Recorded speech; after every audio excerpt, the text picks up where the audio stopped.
ప్రత్యర్థులు చేసే తప్పుడు ప్రచారాలని, తప్పుడు ప్రసారాలని, తప్పుడు ఆరోపణలని, మార్ఫింగ్ వీడియోలని ఎప్పటికప్పుడు సాక్ష్యాధారాలతో తిప్పికొడుతూ వాస్తవాల్ని ప్రపంచంలోని జనాల ముందు నిలబెడుతున్న తెలుగుదేశం సోషల్ మీడియా గురించి ఈ రోజు మనం మాట్లాడుకోవాలి.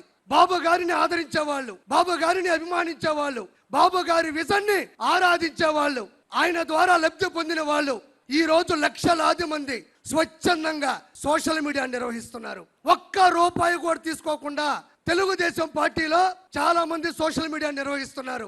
సోషల్ మీడియాలో వైఎస్ఆర్సీపీ చేస్తున్నది ఉద్యోగం, సోషల్ మీడియాలో తెలుగుదేశం పార్టీ చేస్తున్నది ఉద్యమం, స్వచ్ఛంద స్వాతంత్ర్య ఉద్యమం. స్వేచ్ఛగా చేస్తున్నారని మరోసారి మీకు నేను చెప్తున్నాను.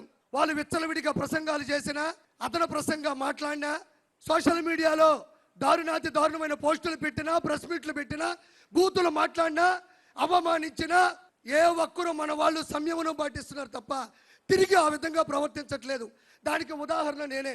నా భార్య ఏరే వాళ్ళతో ఉంది అని దుష్ప్రచారం చేసి ఆర్టికల్ను చిత్రీకరించి పెడితే నాకు కోపం వచ్చి మాట్లాడదాం అనుకున్నా. కానీ మా నాయకుడు వెనక నుంచి అడ్డ కొట్టాడు. అది మనం చేయకూడదు, అది మన విషయం కాదు, మన పసుపు సైన్యంలో అది లేదు అంటే వెనక్కి తగ్గినటువంటి ఆలోచన నాది. ఇది ప్రత్యక్ష ఉదాహరణ.